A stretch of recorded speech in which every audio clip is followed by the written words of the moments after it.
Welcome to Alan Fulle's Art Interviews. I'm your host, Alan Fulle. I interview artists from the Pacific Northwest and beyond.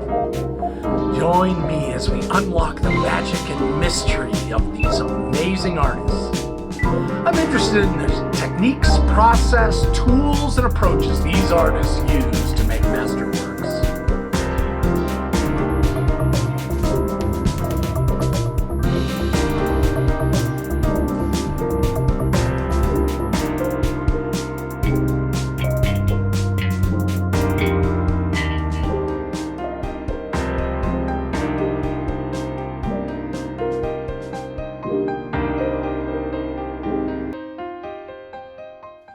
Tom, welcome to the show. Thank you, Alan. Nice being here. Thanks for coming. My pleasure. It was fun to visit with you, your studio today, and see what you got going. And you've brought us this really cool sculpture. Yeah, this is a new one. This is, I just finished this yesterday. So, didn't know what it wanted to be, but now it's found its place. Well, tell me a little bit about it. Well, I carve a lot of animal figures and personalities in my pieces, and I was tired of doing the ones that I wanted, so I wanted to do something different, and I thought, well, I'll just carve a cat. I've never carved a cat before. So I started carving a cat, and like a lot of my pieces, they just kind of develop a story. It's like they're almost like little poems. They start somewhere and then they get added to until they reach the place where they're done. And how they get there, I'm not sure, but that's kind of the magic of it. And what kind of materials are you using here? This guy, this and the house are made out of Texas sugar pine. The base is made out of birch ply. And I think this bird might be just pine, carved pine. And then the lights, I started using lights a few years ago. In fact, I studied with a guy that was a neon artist, Cork Marcheski. And I was his studio assistant for a while. And, you know, I started doing some lighted pieces back then when I was in school many, many years ago.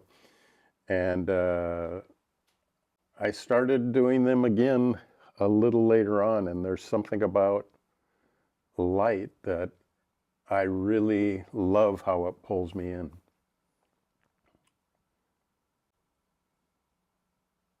And the color of the light? This I tried a number of different colored bulbs in here, and just decided on this yellow bulb. Yeah, and there was something about. I sent it to my brother, and I said, "Which one do you like?" And he said, "Tabby." So I knew what he meant, but I was on the same page as well at the time. So.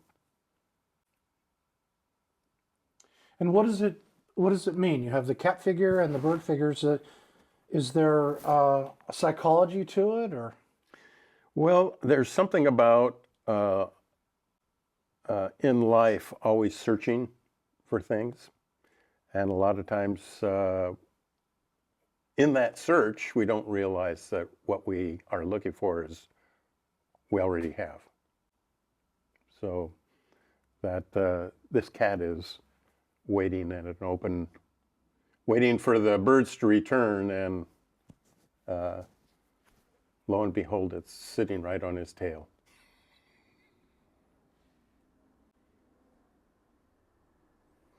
And you have this kind of graphed off plane here. Mm-hmm. I don't know, you know, I've used grids and things like that in my work. I like the contrast between that and organic forms.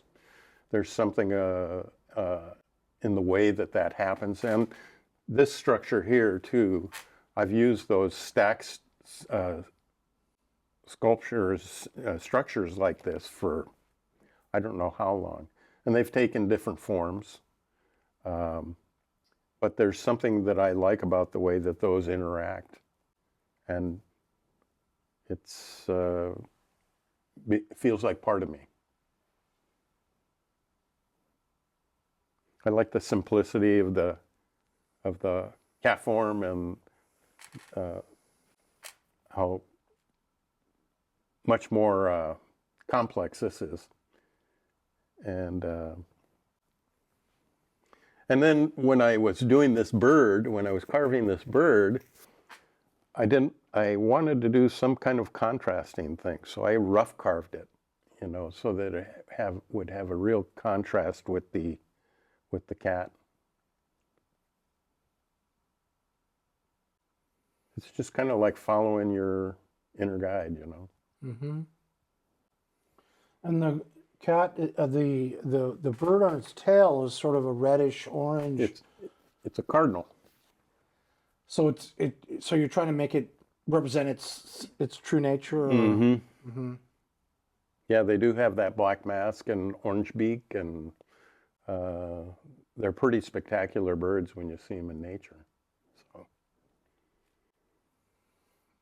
So you like ornithology and that type of thing? Yeah, I have lots of bird books. I love. I have bird feeders and hummingbird feeders and all that kind of stuff. And I have one bird feeder right outside of a window, so it's kind of like watching live TV. Yeah, birds seem to be so beautiful with all the different colors and shapes, and they're really amazing. Personalities as well. Personality. And the bird on the house, it's sort of has this interesting position. What's going on there? It was. I just started. When I finished that house, I realized I wanted something at the apex of it, and I wanted something really simple, kind of like the cat, and started carving that bird form. And it was kind of like half swan, half goose, half whatever. And I just started carving, and that's the way it came out. That's felt satisfying doing them that way. But the cat seems to be the subject because it has texture and kind of more animation within the surface, whereas the birds are sort of monochromatic. Yeah, they're secondary. They're not secondary. They're part of the whole story. It's kind of like I said, if you read a poem, it might be about a certain idea, but each one of those words is important to bringing across that idea. So I like that. I mean, that's what I like about making something. You start out with something simple like this and make it a little more complex, and it becomes a story in itself.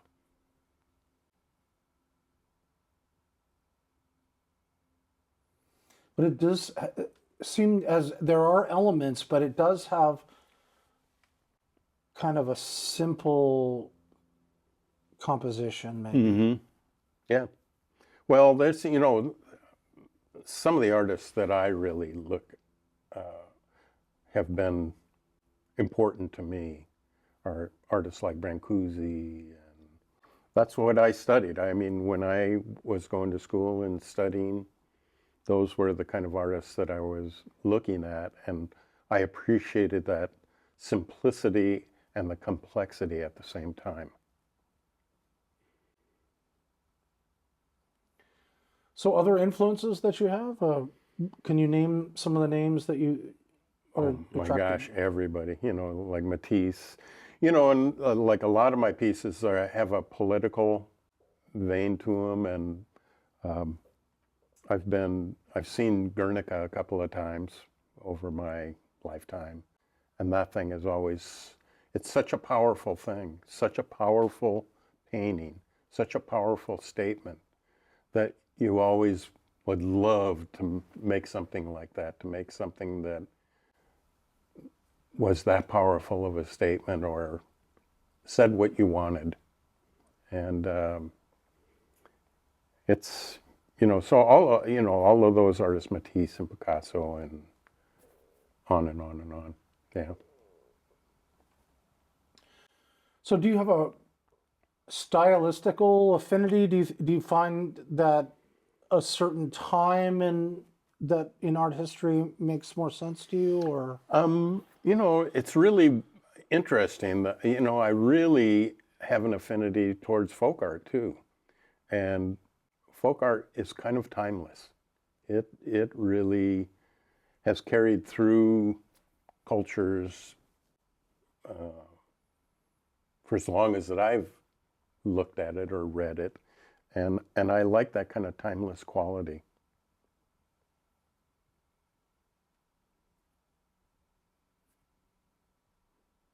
I appreciate it. I appreciate that. The simplicity and the complexity contrasting.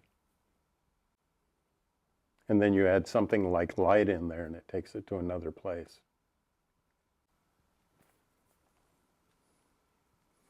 So how does your life experience inform the style or the direction? Boy, that's been a long journey. Holy cow.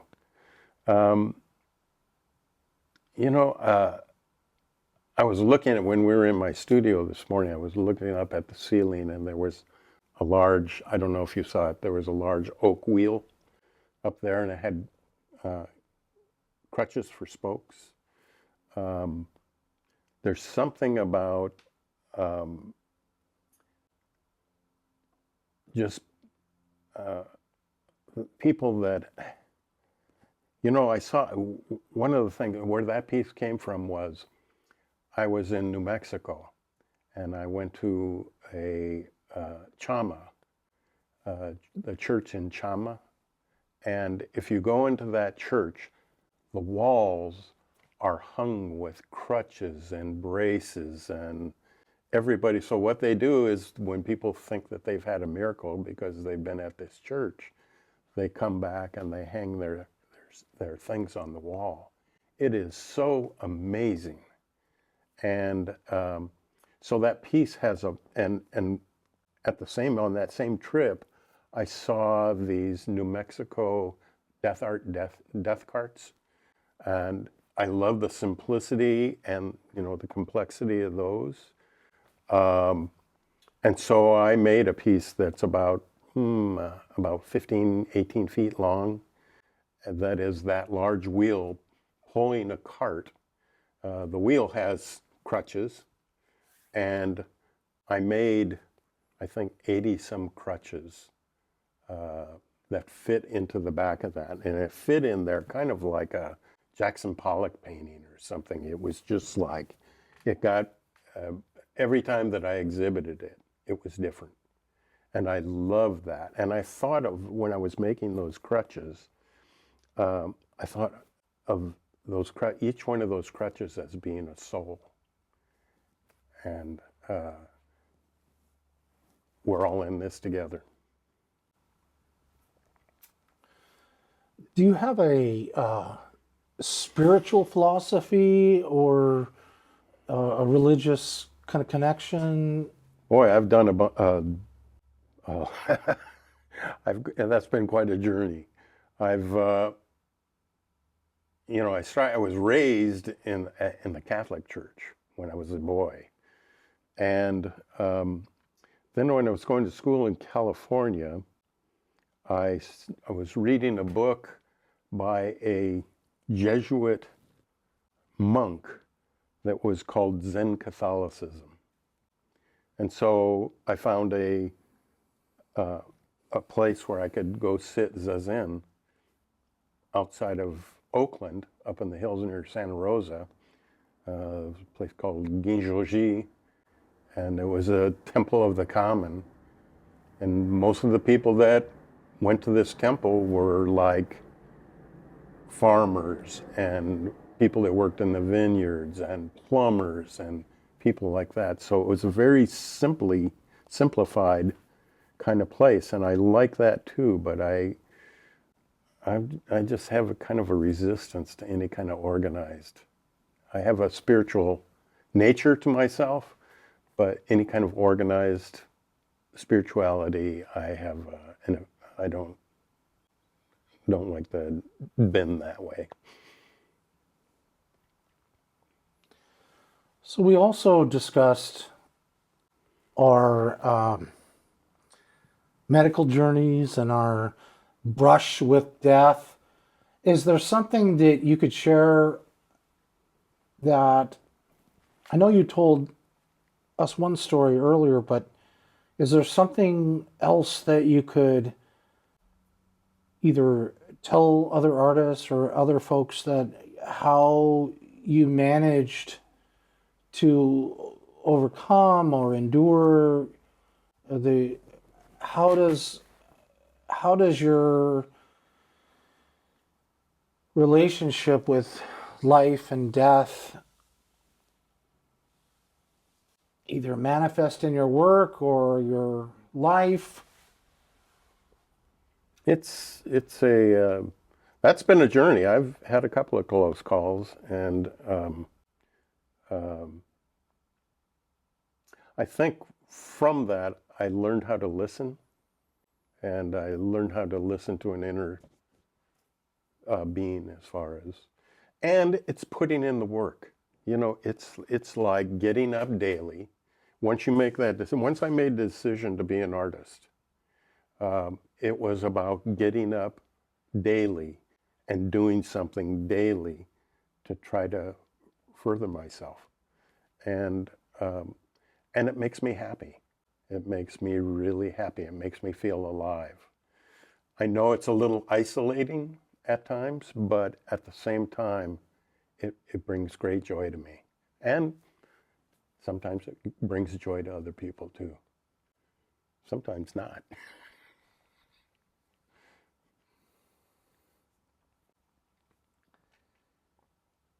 So if you were going to die tomorrow, what would you change anything, or would you do anything differently? Not a thing. It's been a journey. It's been a journey of learning and loving. That's what it's been about. And trying to share. And that's what, you know, what I think my talent is using that talent, finding out what that is and using it daily and trying to share it. When I get to do that, I'm happiest, and hopefully other people are too. They enjoy it. Well, we certainly enjoy your art and your presence, for sure. Is there anything else that you want to unburden yourself with? Jeez. Well, I think, you know, I'm at the age now, and I've been doing work long enough that it has been an interesting journey.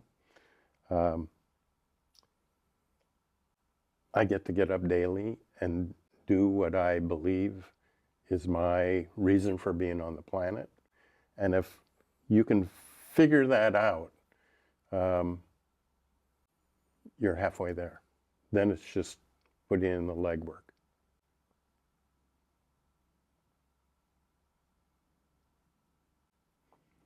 So what's coming up? You say this is a brand new piece. Mm-hmm. Do you have plans or drawings or visions that will, how will that come about? That's interesting, because I have been doing like some of the Fox pieces that you saw, and they have a kind of a social political edge to them. Boy, we are going into a season, aren't we? So I mean, that's probably going to feed into that, just watching daily what's going on the planet. And hopefully, you know, usually I try to imbue them with a sense of humor too. It's dark humor, but it's humor nonetheless.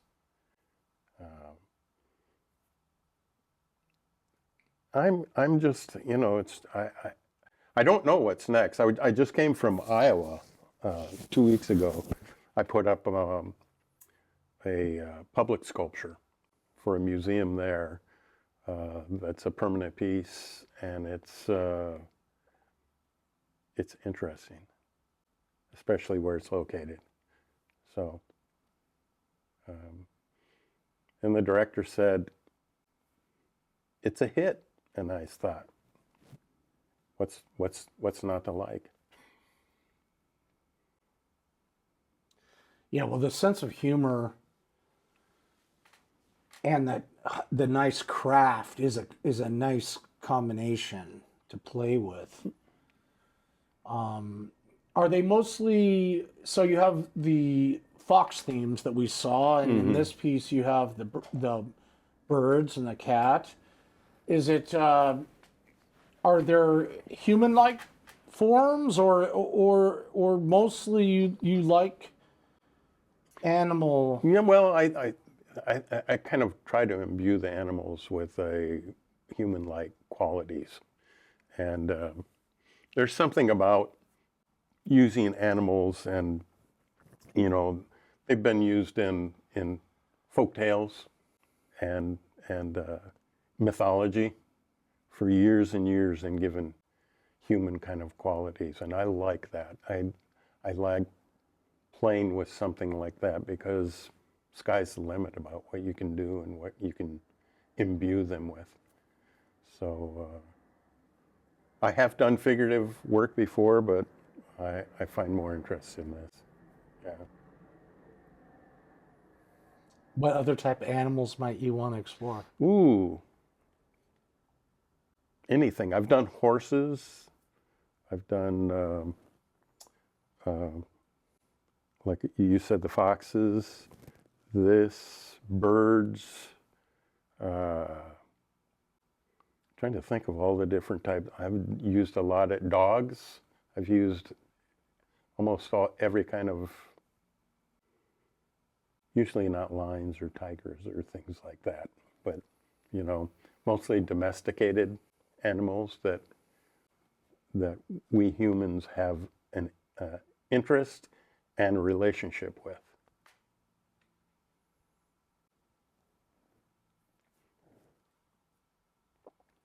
Well, is there anything else you'd like to share today that we didn't get to talk about? Well, I appreciate being here, for one thing. I appreciate the opportunity you don't get opportunity all the time to talk about your work, and I like this. You know, I like sharing what I do. Well, it was really great to have you here, and great to visit with you today. Yeah, thanks. I felt like Appreciate it. we kind of bonded, and it was a beautiful experience. Awesome. Thanks. Appreciate it. Well, welcome to my studio. I'm Tom Gormally. I'm a sculptor here in Seattle. And I'd like to come into my studio, and I'll show you a few things that I'm working on. Come on in.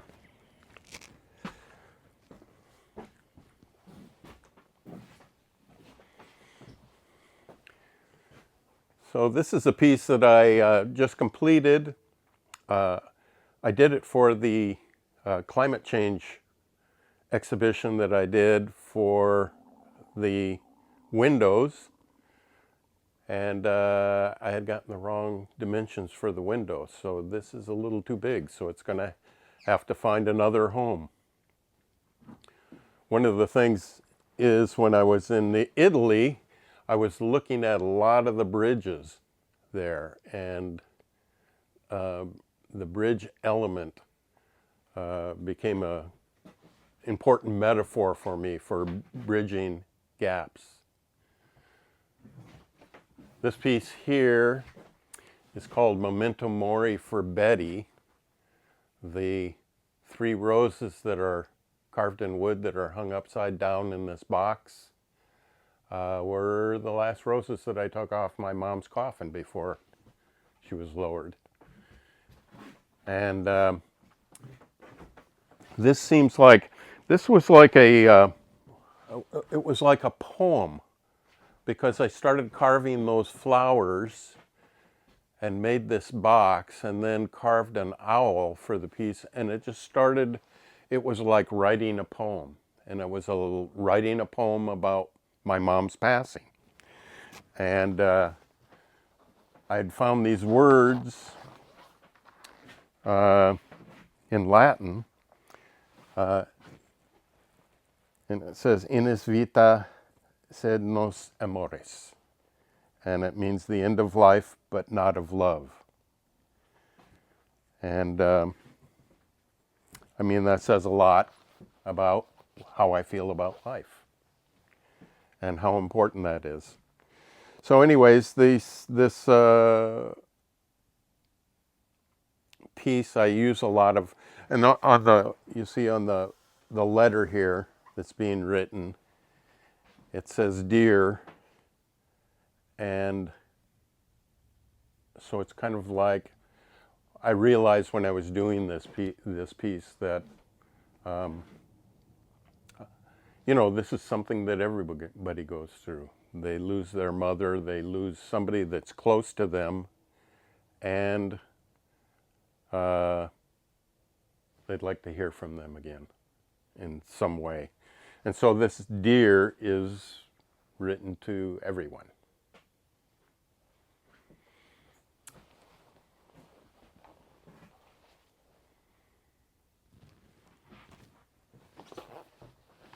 This is an interesting piece. I don't have this turned on right now. I could probably just plug it in.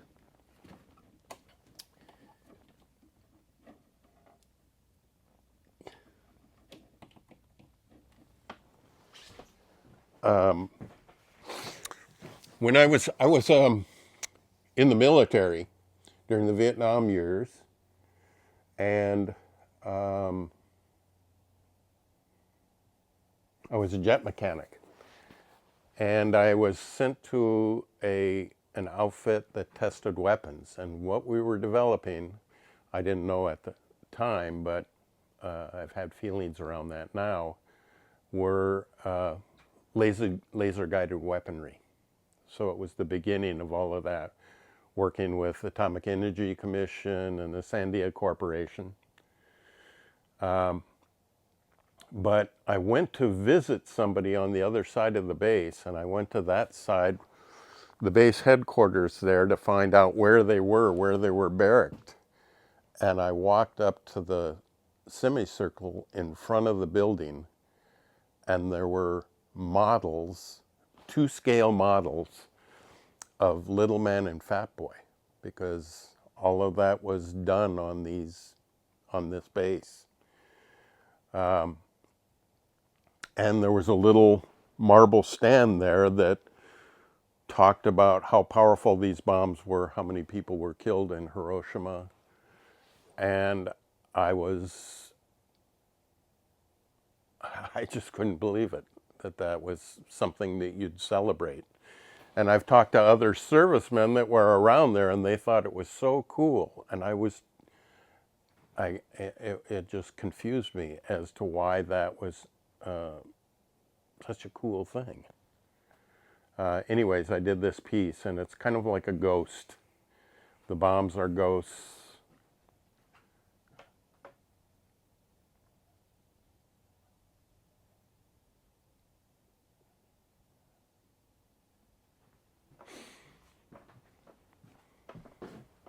So it says, carved into the side is Hiroshima, Nagasaki, and Little Man and Fat Boy, the names of the weapons. was an interesting part of my life.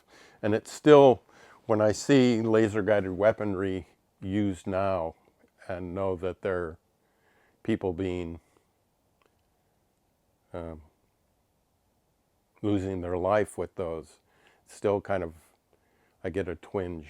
It affects me that I know that I had something to do with helping develop those weapons.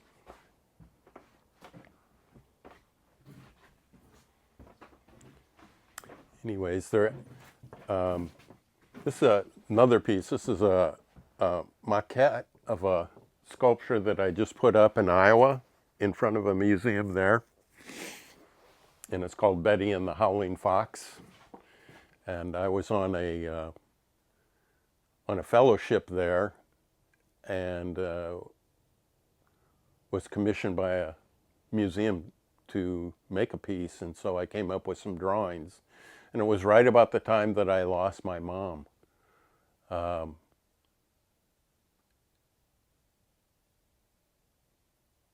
But that is up now. It's, I think, about 14 feet high.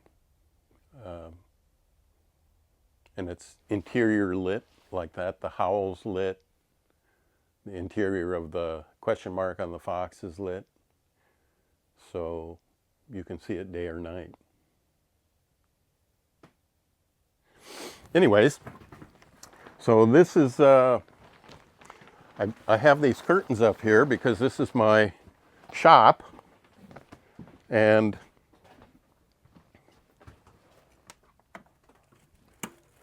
it keeps it dust free. I have a clean space and a dirty space. This is a piece that just got finished yesterday.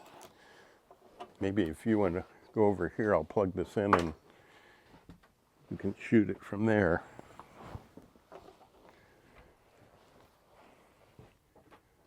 But I do a lot of, use a lot of animals as metaphors in my work.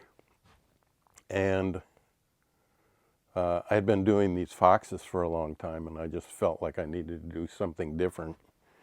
And so I just started carving a cat.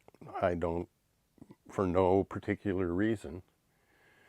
And so this is how the piece ended up.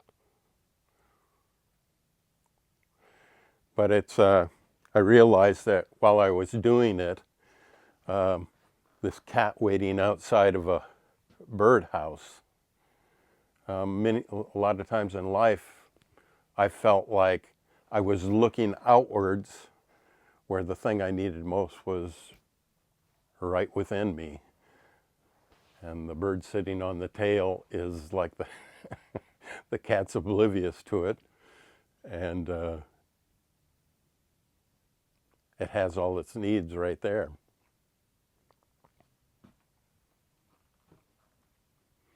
But this piece is made, I've got a lot of this Texas sugar pine. I love the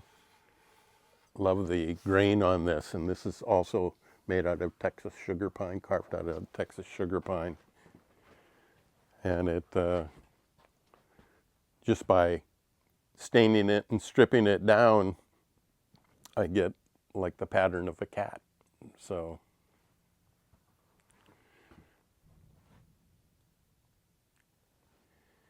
anyways, and my studio is filled with music of every kind. So music's always been a big part of myself and what I do. I've even titled some of my pieces after some of my favorite music. There's pieces in museum collections. One of them is called Burning Down the House. So, but you can see I've got vinyl, boxes of vinyl, and CDs, and all the way back to just about every kind of music in here, every kind of element of music, except for maybe an 8-track.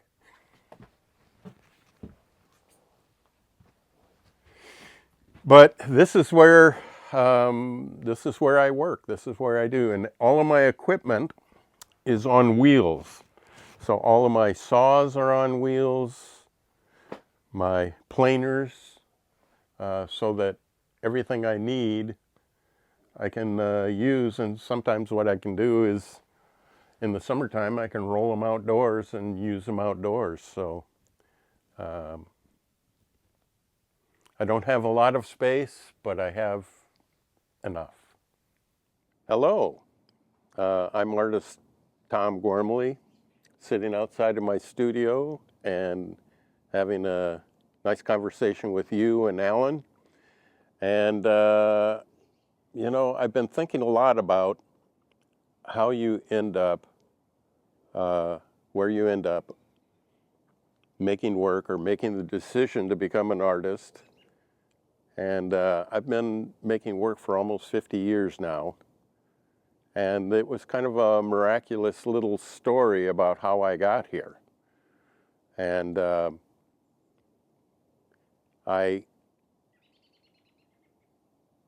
got out of the service and was kicking around trying to figure out what I was going to do or who I was or what I should do with my life. And I was living in Albuquerque, New Mexico, and working a job just trying to make money and get by and partying a lot. And also I was taking classes at night at the Free University at the University of New Mexico in drawing and painting.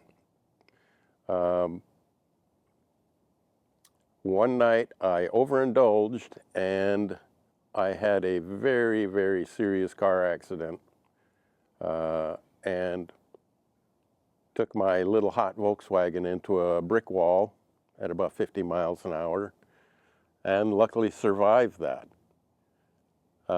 I decided while I was recovering, I remember even thinking to myself, you're going to keep doing this and you're going to kill yourself or you're going to find out what you're on the planet for. So I decided that what I loved to do most was art. I'd been doing art all the way through high school and all of that, but had lost that during those years that I spent in the service. And so I packed up what little belongings I had and got on a train and went to the Minneapolis College of Art and Design. And I walked into the admissions office and set my boxes on the counter and said, I'm ready to go to school. Where do I sign up? And they said, do you have a portfolio? And I said, what's a portfolio? That's how green I was. And they said, well, you have to have a portfolio. We have to. And luckily, the guy that ran the drawing department was in the office picking up mail, and he told the women behind the counter, he said, I'll take him upstairs, and we'll see what he has. So I went and sat in on the drawing classes for a couple of days, and he came back down and gave the women the thumbs up and told them, sign him up. And that's how I got into school. It was pretty amazing. And it's an amazing story about that first footstep that you take on a journey. And now, that was 1973. And all these years later, I still get up in the morning, I take the first footstep out of my house and walk into my studio, and that's where I begin my day.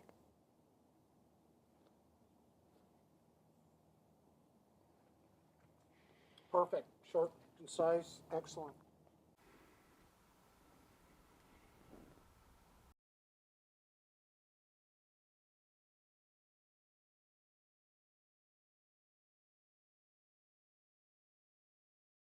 Hi, I'm Tom Gormally. I'm a sculptor here in Seattle, Washington.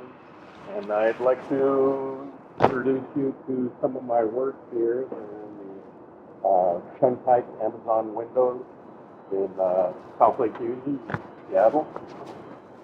And my exhibition was called Climate of Change. When Shuntype gives you an opportunity to do these windows, they want to see, and I thought climate change would be appropriate for this time. This first piece right here,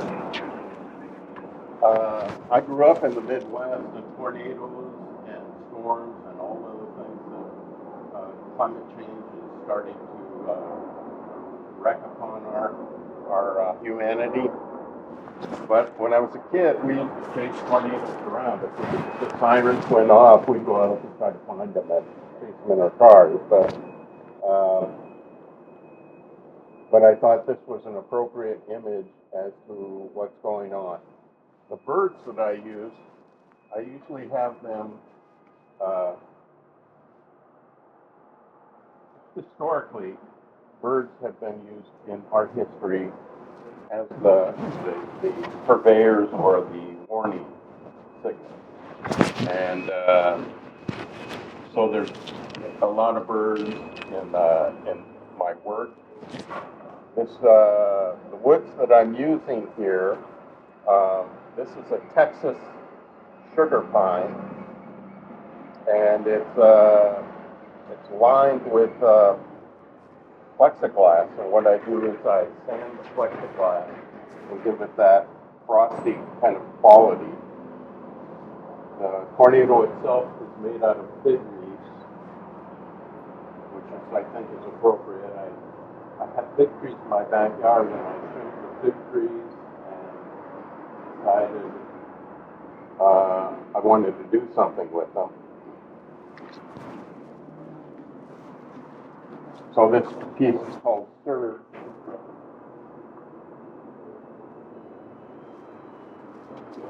Last February in March, I did a fellowship in Italy for a month, and I was looking at a lot of altarpieces there. This altarpiece here is called St. Oil Bear, standing in a pool of oil. And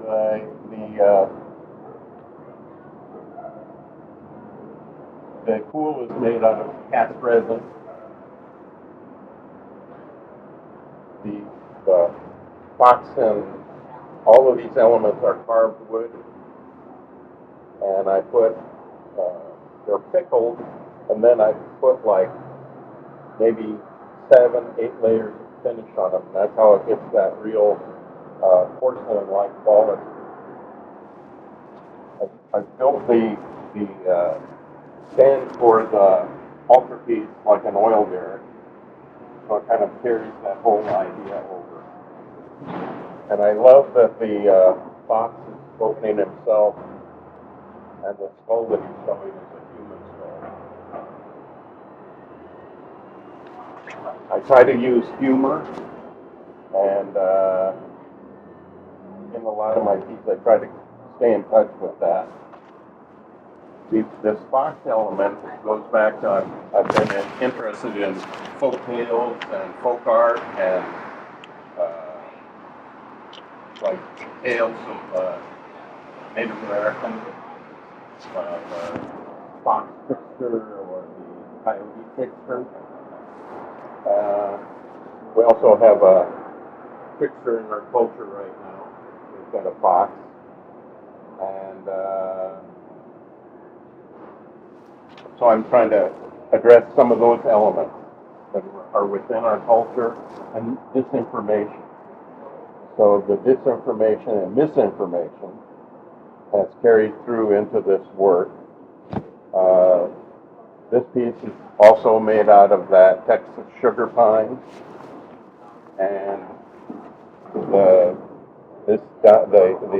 case down here is made out of Texas sugar pine and birch ply. This little guy right here, he's piece is called Foxtrot 3, and I love that he's has no sound sight, he has no sight, but he's still questioning everything. So he's kind of blind to everything. I love making these little tool elements too. There's a lot of tool elements in my sculptures. And craft and quality and folk art and things like that have been inspired. This piece I did when the Trump administration wanted to clear cut about 3 million acres of old-growth forest, and we've had elements here in the Northwest where they've been trying to save the spotted owl, and the only way that it can survive is if it has enough old-growth forest. The tree element that's carved into the front of that and inlaid with plexiglass goes back to the Egyptians, and there's a number of cultures that have used that same symbol over and over again for trees and forests. You can see in the, I've made a little genuflection to Borat there on the axe there. It said made in USA, and so I love little elements of humor that go into these pieces. The woodcut here is a multiple color woodcut that I did at another fellowship that I did in Iowa last year.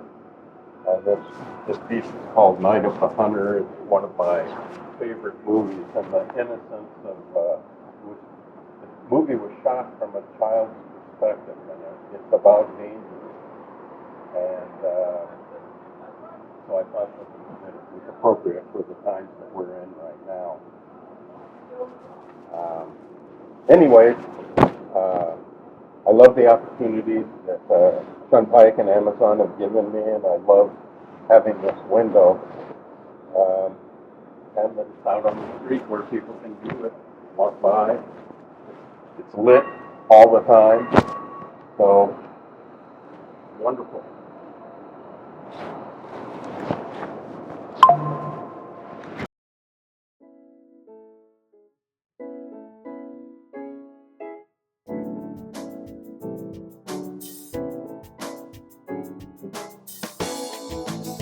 Thanks for watching Alan Fulle's Art Interviews.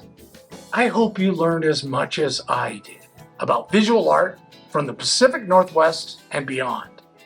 Please like and subscribe. Stay tuned for more exciting episodes coming soon.